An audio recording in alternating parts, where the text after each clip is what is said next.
Hello everybody from my unfinished garage. Don't worry about any of that stuff back there. It's not important. This is important. Neil Postman's Amusing Ourselves to Death. That's what we're going to talk about today.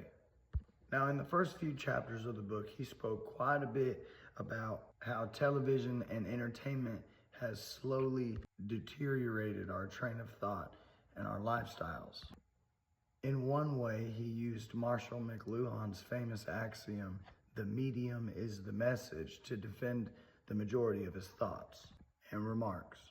And the medium is the message. It basically means that the form of communication itself is what shapes the way you take in information. It impacts the way you think, the way you communicate, and the way you understand things. Take, for instance, different languages. When children are born, they're put into an environment where people use verbal communication. And over the course of a couple of short years, I can testify at least a couple of short years, they'll start to speak the language that people are communicating around them. The reason for that is because the medium is the message. The form of communication that the children are being subject to is what they inevitably pick up. So my children are speaking English after a couple of years, but if my children were born in China, they wouldn't be speaking English because the form of communication that they're around is different. So the outcome would be different.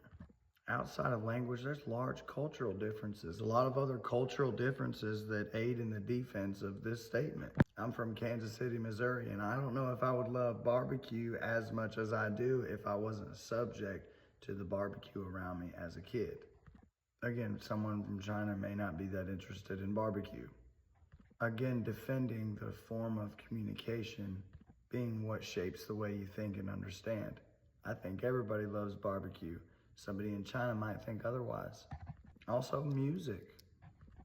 I know the writer of this book, Mr. Postman, I know that he touched a lot on entertainment and TV and the show business. I think music is a big contributor. It's what people do passively the most, background music. Which brings me to the next point. How should it impact our attitude toward visual media? So just to recap, we had the printing age where all the things that people consumed was through print. All the entertainment that people consumed was through print. And print is naturally more information driven than visual media would be because it's not visual. As far as how should it impact our attitude towards visual media, I think we need to be a lot more careful. I can say this from firsthand experience. As a father to young children, sometimes I've got to go in and stand there for a minute and listen to what they're watching because I hear some questionable things coming out of the room and I got to go in there and look and investigate. And that kind of really aligns with the third question that we've got here. How should our Christian convictions, including God's written revelation, shape this attitude of us being more careful and paying closer attention to what people are passively consuming, especially our children? It's with harsh discernment. I love this saying, visual media is not neutral.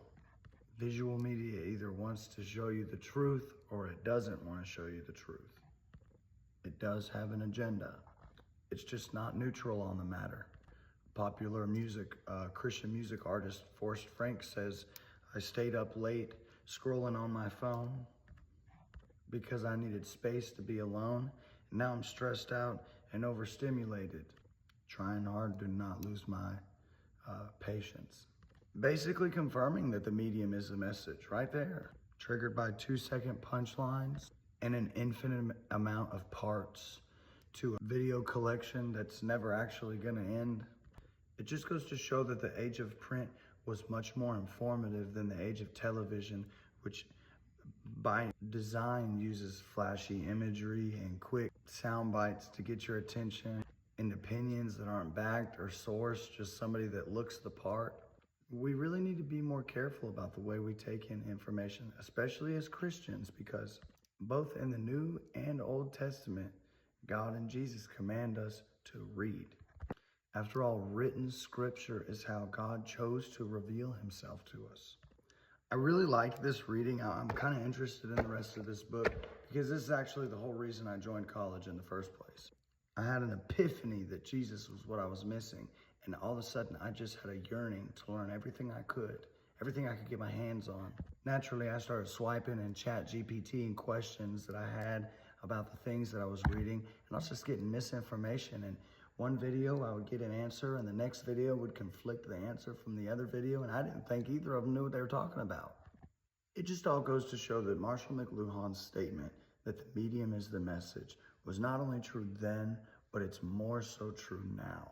And just recognizing that truth should influence you to caution the way you receive information. Especially as Christians, we have to remember that we're commanded to not stumble ourselves and not cause others to stumble either. We have to read to discern for the truth. Thank you, everybody. I hope this video goes well. I'm going to have to do a whole lot of editing.